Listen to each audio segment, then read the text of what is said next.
Student, स्वागत है आपका हमारे YouTube channel Shri education basic math पर। इस वीडियो में हम बात कर रहे हैं इंग्लिश ग्रामर के ऊपर और इस वीडियो में हमारे 3 हेल्पिंग वर्ब के ऊपर चर्चा होने वाली है। तो आइए जानते हैं कि इस वीडियो में हम किन 3 हेल्पिंग वर्ब के ऊपर चर्चा करने वाले हैं। तो यहाँ पर हमारे 3 हेल्पिंग वर्ब जो होंगे,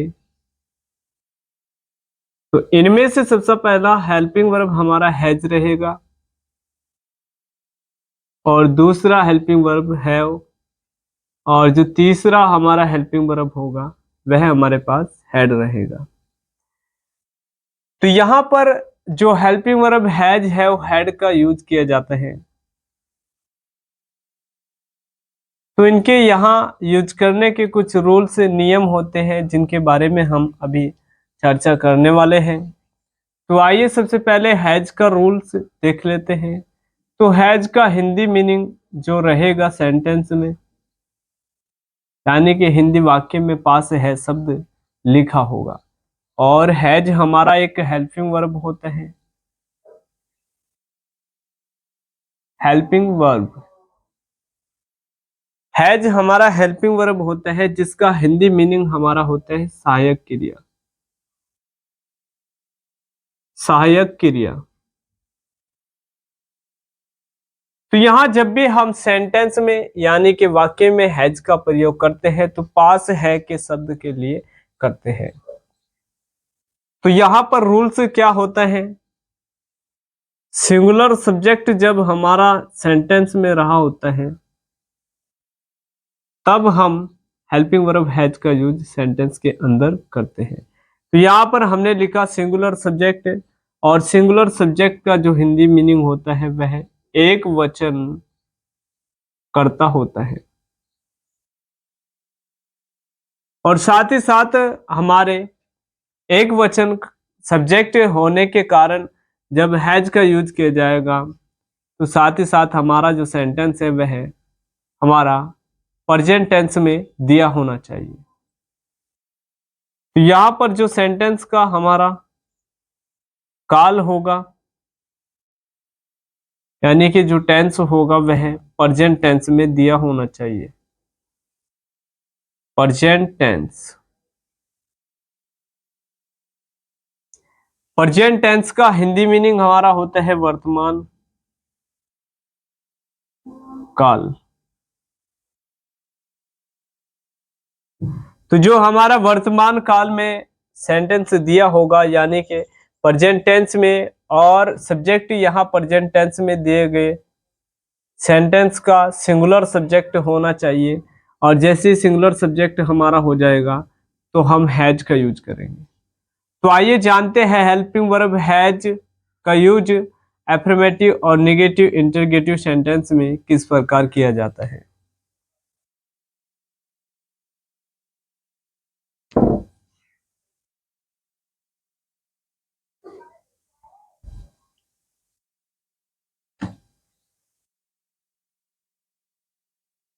तो यहां पर सबसे पहले एक सेंटेंस लिखते हैं, जैसे कि उसके पास किताब है।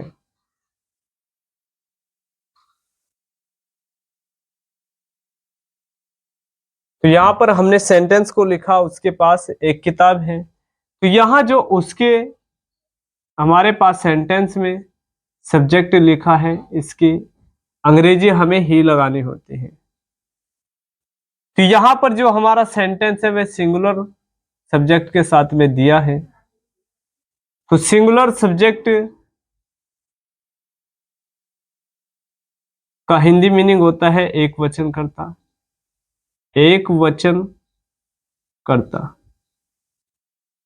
जब सेंटेंस में एक वचन कर्ता होता है तब हमें हैज का यूज करना होता है, लेकिन सिंगुलर सब्जेक्ट के साथ में हैज का यूज तभी किया जाएगा जब उस सेंटेंस का, उस वाक्य का जो टेंस यानी कि काल होता है वह हमारा प्रेजेंट टेंस में दिया हो।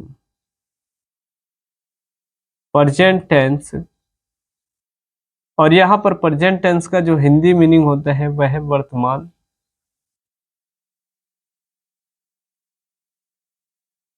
वर्तमान काल होता है।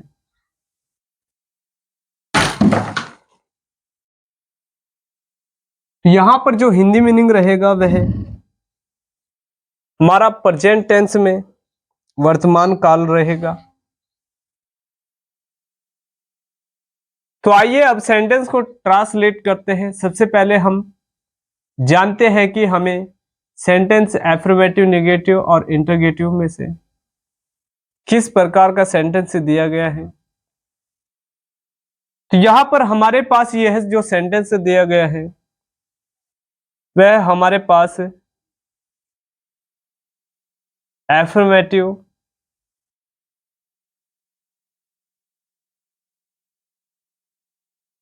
सेंटेंस दिया गया है और एफर्मेटिव सेंटेंस की जो हिंदी मीनिंग होगी वह स्वीकारात्मक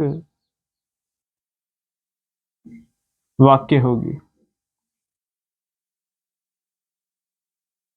तो यहां पर जैसे हमने जाना कि यह सेंटेंस जो दिया गया है यानी कि वाक्य जो हिंदी में लिखा है वह एफर्मेटिव सेंटेंस है यानी कि स्वीकारात्मक वाक्य।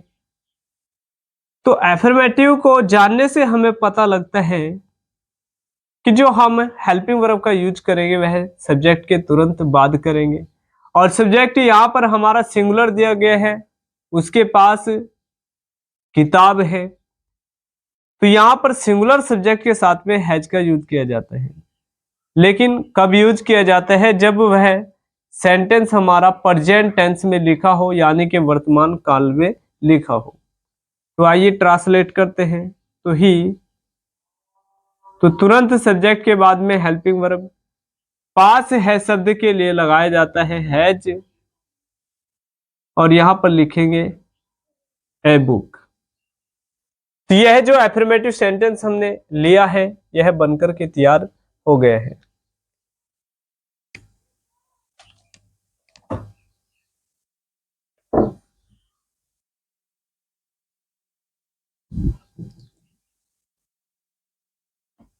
तो आइए जानते हैं इसी सेंटेंस का निगेटिव सेंटेंस बनाने के लिए हमें क्या करना होता है। तो यहां पर एक हिंदी शब्द हमारा नहीं लिखा होता है जिसकी अंग्रेजी नोट होती है। तो हिंदी वाक्य के बीच में हमें नहीं शब्द को लिखना होता है, तब हमारा जो वाक्य होता है वह नकारात्मक में बदल जाता है और नकारात्मक की हमारी जो अंग्रेजी होती है वह निगेटिव होती है। तो आइए जानते हैं कि नकारात्मक सेंटेंस को बनाने के लिए हमें वाक्य के बीच में कैसे नहीं शब्द को ऐड करना होगा। तो यहां पर लिखेंगे उसके पास किताब नहीं है। तो यहां पर जो हमारा सेंटेंस है वह लिखा है उसके पास किताब नहीं है और इससे पहले जो एफर्मेटिव सेंटेंस लिखा था तो यहां पर सब्जेक्ट के आधार पर हमें पता चल रहा था कि इस बात में जो किताब है वह स्वीकार कर ली गई है कि उसके पास किताब है, लेकिन यहाँ पर इस बात में यह बात नाकार कर दी गई है कि उसके पास किताब नहीं है, यानी कि किताब का न होना ही नकारात्मक वाक्य है। और यहाँ नकारात्मक वाक्य को हम निगेटिव सेंटेंस बोलते हैं, यानी कि निगेटिव सेंटेंस। और निगेटिव सेंटेंस का मतलब होता है नकारात्मक वाक्य।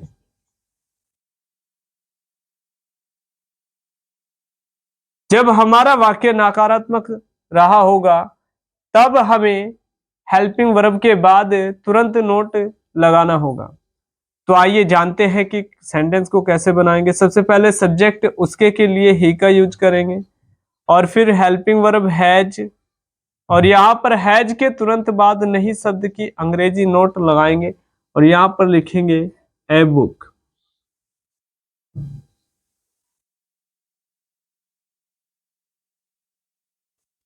तो यहाँ पर अब सेंटेंस हमने निगेटिव बना करके कंप्लीट कर लिया है। तो आइए देखते हैं इसी सेंटेंस को इंटेरोगेटिव सेंटेंस में कैसे बदला जाएगा। तो यहाँ हिंदी वाक्य में सबसे शुरू में लिखा जाएगा क्या, और क्या के लगाने के तुरंत बाद हमें एफर्मेटिव सेंटेंस को लिखना होगा। तो इससे यह सेंटेंस हमारा बन जाएगा इंटेरोगेटिव सेंटेंस, यानी कि नकारात्मक वाक्य से हमें प्रश्नवाचक वाक्य को बनाना होगा, या फिर स्वीकारात्मक वाक्य से हमें प्रश्नवाचक वाक्य को बनाना होगा। तो आइए हमें यहाँ पर इस सेंटेंस में स्वीकारात्मक वाक्य को आगे लिखकर इसे इंटरोगेटिव सेंटेंस बनाएंगे। यहाँ पर जैसे ही सेंटेंस में क्या लगा है, तो उसके पास किताब है। यह हमारा एफर्मेटिव सेंटेंस था कि उसके पास किताब है, लेकिन हमने वाक्य के शुरुआत में लिखा है क्या, जिसकी कोई अंग्रेजी नहीं लगाई जाती। क्या की कोई अंग्रेजी नहीं लगाई जाएगी, लेकिन जैसे ही क्या हमारा किसी सेंटेंस के प्रारंभ में शुरुआत में लिखा जाता है, तब हमें हेल्पिंग वर्ब का यूज सेंटेंस के शुरू में लिखना होता है, यानी कि स्टार्टिंग में हेल्पिंग वर्ब का यूज करना होता है। तो हैज यहाँ पर सिंगुलर सब्जेक्ट के आधार पर यूज किया गया है, तो हैज शुरुआत में लिखेंगे और उसके बाद ही लगाएंगे, और यहाँ पर अ बुक, तो हैज ही अ बुक, यह हमारा सेंटेंस बनकर के कंप्लीट हो गया। और हिंदी वाक्य में भी प्रश्नवाचक चिन्ह लगाएंगे और इंग्लिश के जो वाक्य में भी प्रश्नवाचक चिन्ह लगाएंगे। यहाँ इस सेंटेंस को लेकर के हमने हैज का यूज एफर्मेटिव, नेगेटिव और इंटरोगेटिव सेंटेंस में कैसे करते हैं, इस बारे में चर्चा की है। तो आइए अब हम नेक्स्ट जो हमारा हैव का यूज है उसके ऊपर बात करते हैं।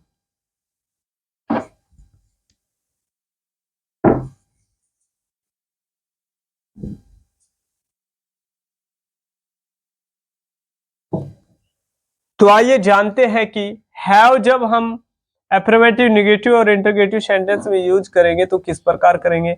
यहाँ पर हैव को यूज करने के रूल्स क्या रहेंगे हमारे। यहाँ पर जो हैव का मीनिंग होगा वह भी पास है इस सेंटेंस में रहेगा, और यहाँ पर हैव हमारा एक हेल्पिंग वर्ब है, हेल्पिंग वर्ब, और हेल्पिंग वर्ब का जो हिंदी मीनिंग होता है वह सहायक क्रिया होता है। तो सबसे पहले हमें यहाँ पर टेंस जो दिया रहेगा, टेंस का मतलब काल, वह प्रेजेंट टेंस दिया होगा, प्रेजेंट टेंस, यानी कि स्वीकारात्मक वाक्य हमारा रहेगा। और जैसे ही हमारा स्वीकारात्मक वाक्य हमें पता चल जाता है, तो अब हमारा जो दूसरा रूल रहेगा वह सिंगुलर सब्जेक्ट से प्लूरल सब्जेक्ट आ जाएगा, प्लूरल सब्जेक्ट। तो यहाँ प्लूरल जो सब्जेक्ट होगा तो इसका मीनिंग बहुवचन करता होगा। तो यहाँ बहुवचन कर्ता के साथ में हमें हैव का यूज करना होगा। तो आइए यहां पर हैव का यूज करते हैं किसी एक सेंटेंस को लेकर के।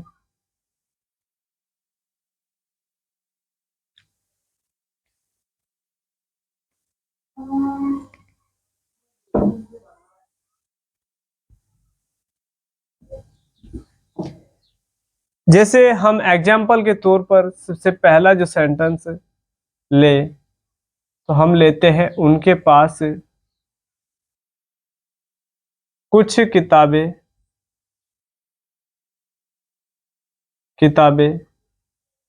है।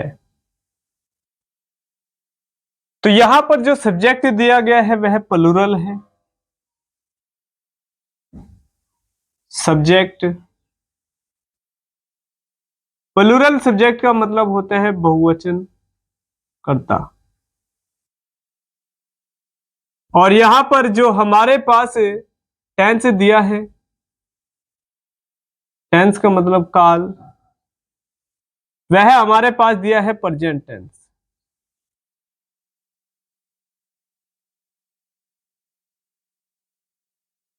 प्रेजेंट टेंस का मतलब हो जाएगा वर्तमान काल। तो यहां पर जो वर्तमान काल हमारे पास दिया गया है, और यहां पर वर्तमान में सिंगुलर से प्लूरल सब्जेक्ट के बारे में बात की गई है। तो यहाँ पर प्लूरल सब्जेक्ट जब हमारा होता है तो हेल्पिंग वर्ब,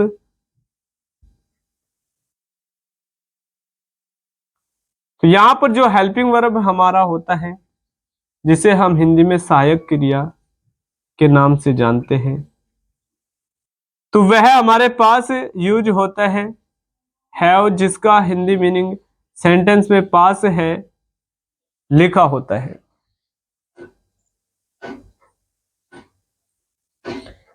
तो यहां पर आपने जाना कि यह सेंटेंस हमारा वर्तमान काल से है, जिसका हमारा सब्जेक्ट प्लूरल सब्जेक्ट है, यानी कि बहुवचन कर्ता।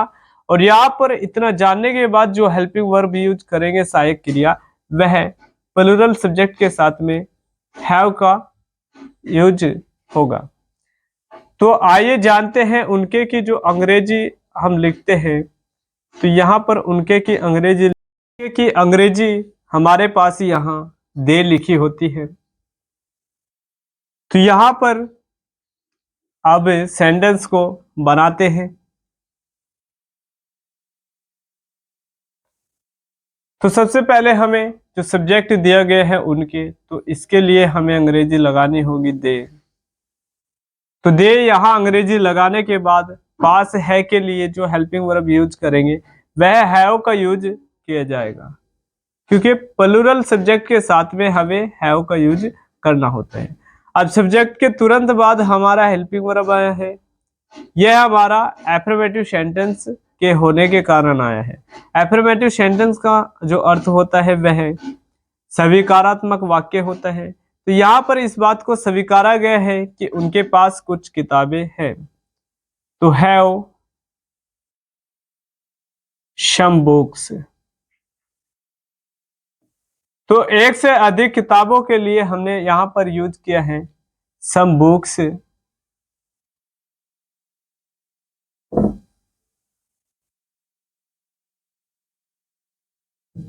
तो आइए जानते हैं कि इसका नेगेटिव सेंटेंस हम कैसे बनाएंगे। यानी कि नकारात्मक वाक्य बनाने के लिए हिंदी शब्द में हमें बीच में नहीं का यूज करना होता है, जिसकी अंग्रेजी हमारे पास नोट लिखी रहती है। तो यहां पर लिखेंगे उनके पास कुछ किताबें नहीं हैं। उनके पास कुछ किताबें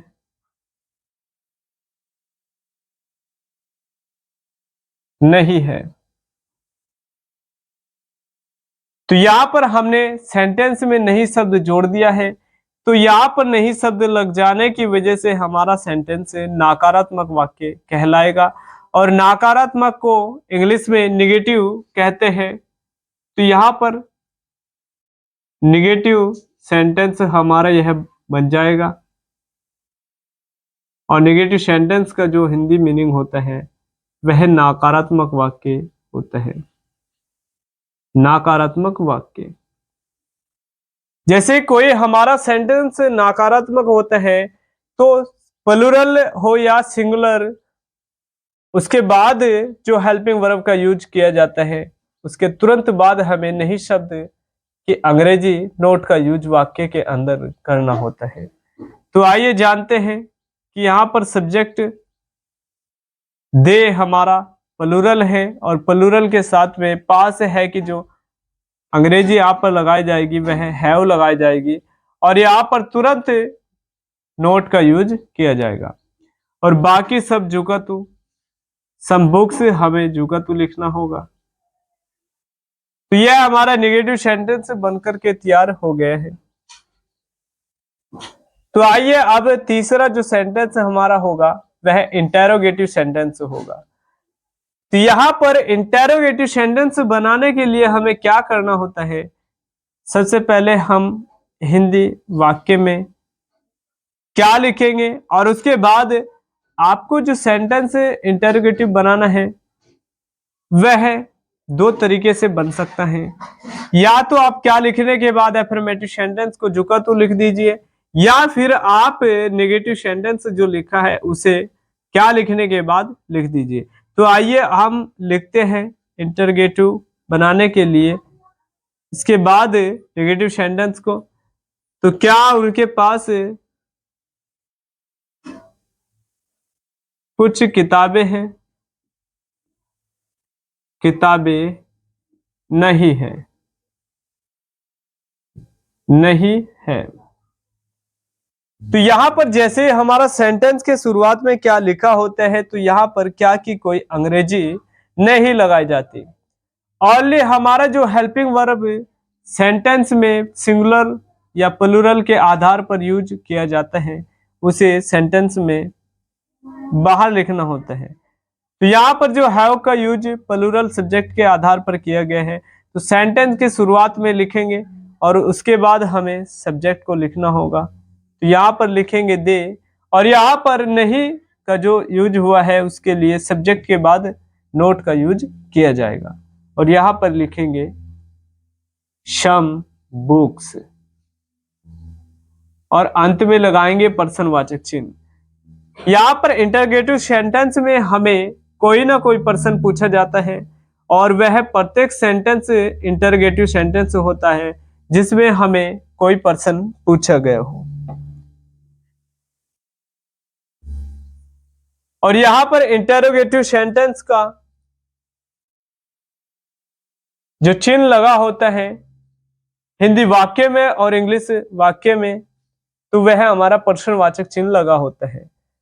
तो यहां तक आपने जाना कि हैव का यूज एफर्मेटिव, नेगेटिव और इंटरगेटिव सेंटेंस में कैसे किया जाएगा।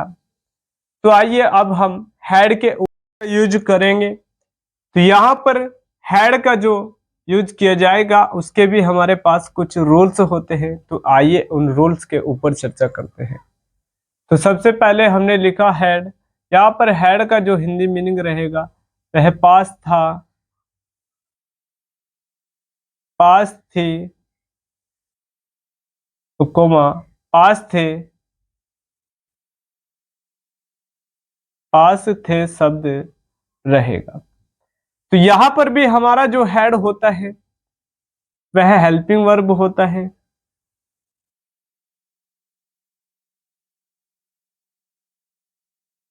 तो हेल्पिंग वर्ब का जो मीनिंग होता है हिंदी, वह सहायक क्रिया होता है।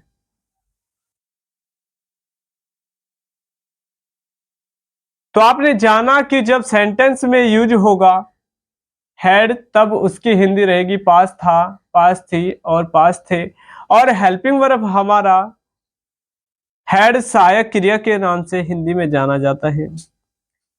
तो यहां पर अब हमारा टेंस चेंज हो जाता है, यानी कि जो हमारा टेंस है काल वह बदल जाता है। अब हमें पास्ट टेंस दिया होता है, और पास्ट टेंस का मीनिंग जो होता है वह भूतकाल होता है। तो यहां पर भूतकाल के सेंटेंस में हमें हैड का यूज पास था थी के लिए करना होता है, और यहाँ पर हमारा नियम अब जो सिंगुलर और प्लूरल का था वह हमारा खत्म हो जाता है। अब सीधा हमें बस पास्ट टेंस जानना होगा, और पास था थी थे के लिए हैड का यूज करना होगा। यानी कि यहाँ पर अब सिंगुलर सब्जेक्ट का कोई महत्व नहीं है। सिंगुलर सब्जेक्ट यानी कि एक वचन कर्ता, और यहां पर प्लूरल सब्जेक्ट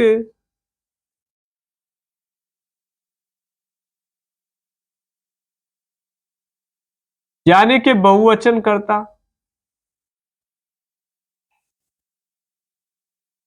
तो यहाँ पर सिंगुलर जो सब्जेक्ट होता है वह एक वचनकर्ता के नाम से पहचाना जाता है, और प्लूरल सब्जेक्ट जो होता है वह बहुवचनकर्ता के नाम से पहचाना जाता है।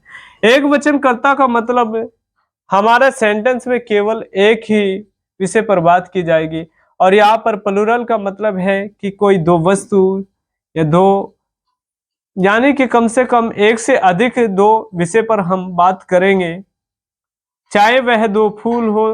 एक से अधिक सब्जेक्ट हमारा यहाँ पर रहेगा प्लूरल सब्जेक्ट में। तो आइए अब किसी एक सेंटेंस के ऊपर हम हैड का यूज लेते हैं।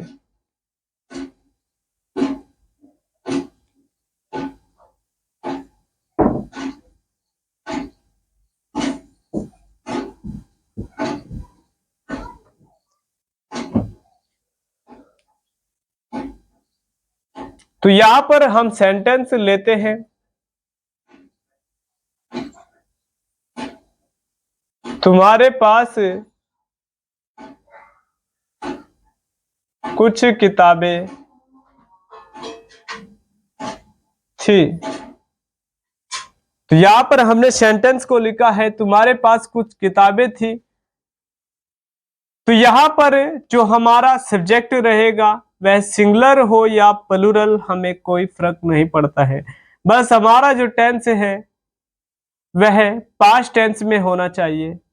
तो यहाँ पर पास्ट टेंस के अंत में पास था, पास थी और पास थे शब्द लगा होता है, यानी कि पास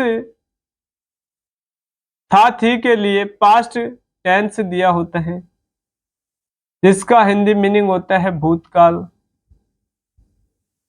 और जब भी सेंटेंस हमें दिया हो पास्ट टेंस में, तब हमें पास था थी के लिए हैड का यूज करना होता है। तो यहाँ पर पास्ट टेंस जो भूतकाल होता है उसमें हेल्पिंग वर्ब हैड का प्रयोग करना होगा, जिसमें यहाँ पर इसकी हिंदी पास था, पास थी और पास थे के रूप में की जाएगी। तो आइए अब सेंटेंस को बनाते हैं। तो यहां पर जो तुम्हारे शब्द लिखा है इसका जो इंग्लिश मीनिंग होगा वह इंग्लिश मीनिंग यू लिखा होगा। तो यहां तुम्हारे शब्द के लिए सबसे पहले सेंटेंस में हमें यू को लगाना होगा। तो यहां पर पास थी के लिए हमें हैड का यूज करना होगा, और यहां कुछ के लिए सम का यूज करेंगे, सम, और यहां पर हो जाएगा बुक्स। तो यह सेंटेंस हमारे पास बनकर के तैयार हो गया है।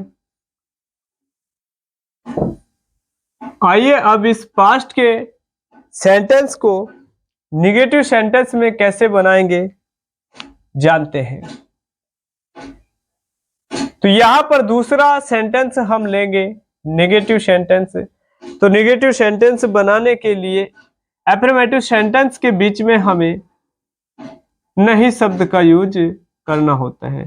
तो यहां पर हिंदी वाक्य में जब नहीं शब्द हम लगाएंगे तो उसके अंग्रेजी नोट हो जाएगी, और यहां पर जैसे ही नहीं शब्द लगाएंगे तो हमारा सेंटेंस नेगेटिव सेंटेंस में बनकर के तैयार हो जाएगा, यानी कि नकारात्मक वाक्य हमारा वह सेंटेंस कहलाएगा। तो आइए बनाते हैं। तुम्हारे पास कुछ किताबें नहीं थी, कुछ किताबें नहीं थी। तो यहां हमने सेंटेंस को लिखा कि तुम्हारे पास कुछ किताबें नहीं थी। तो आइए जानते हैं यहां पर हमारा जो टेंस दिया गया है वह पास्ट टेंस में है। तो यहां पर सबसे शुरुआत में हम तुम्हारे के लिए लिखेंगे यू। यू हमारा इस सेंटेंस में सब्जेक्ट प्लूरल सब्जेक्ट है, लेकिन यहाँ पास्ट के टेंस में सिंगुलर तथा प्लूरल के नियम से हम हैड को नहीं लगाते हैं। यहाँ पर सीधा सीधा जो नियम होता है वह टेंस का नियम होता है, और टेंस हमारा दिया गया है पास्ट टेंस में, यानी कि यह जो टेंस हमारा दिया गया है पास्ट टेंस में दिया गया है। जिसके कारण हमें यहाँ हैड का यूज करना होता है। तो पास था, थी, थे के लिए हमें हैड का यूज करना होगा। तो यहाँ जैसे ही नए शब्द आया है तो तुरंत हेल्पिंग वर्ब के बाद नोट का यूज करेंगे और यहाँ पर लिखेंगे सम बुक्स। तो यहाँ पर हमने जो नेगेटिव सेंटेंस बनाए हैं वह भी हमारे पास बन करके कंप्लीट हो गए हैं।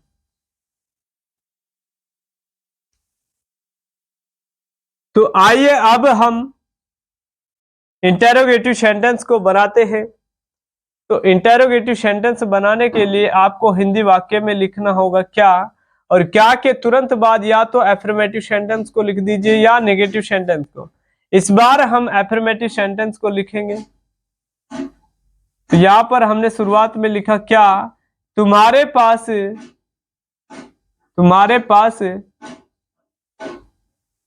कुछ किताबें थी।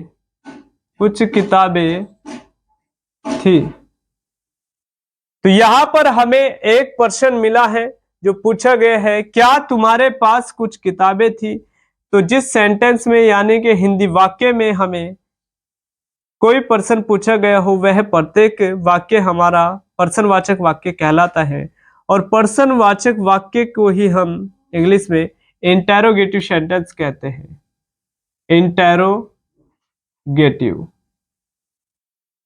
इंटेरोगेटिव सेंटेंस कहते हैं।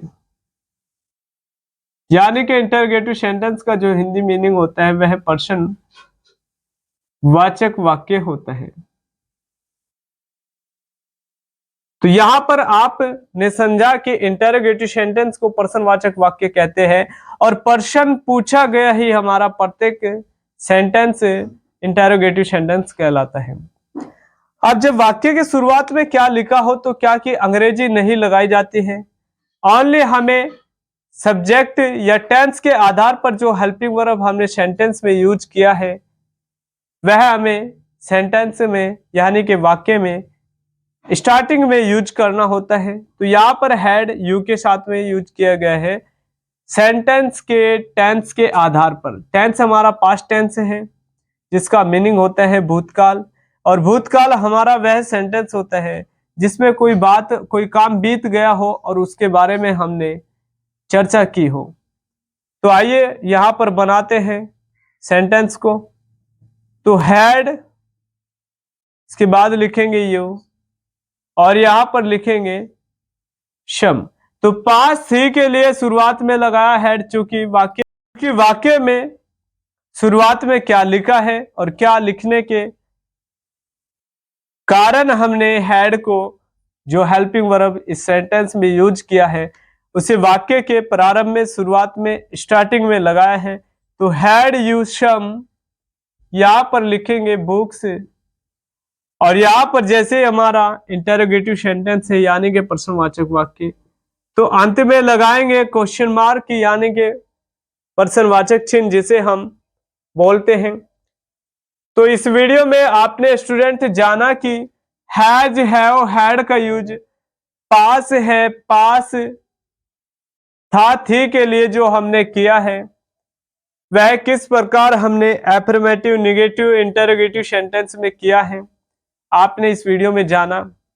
तो उम्मीद करते हैं स्टूडेंट कि यह वीडियो आपकी समझ में आ गया होगा। और स्टूडेंट फिर मिलते हैं नेक्स्ट वीडियो में, और नेक्स्ट वीडियो हमारा पाने के लिए हमारे चैनल को कीजिएगा सब्सक्राइब, और इसी तरह से हम आपके लिए अच्छे से अच्छा वीडियो बनाने की कोशिश करेंगे और आपको आसान तरीके से समझाएंगे।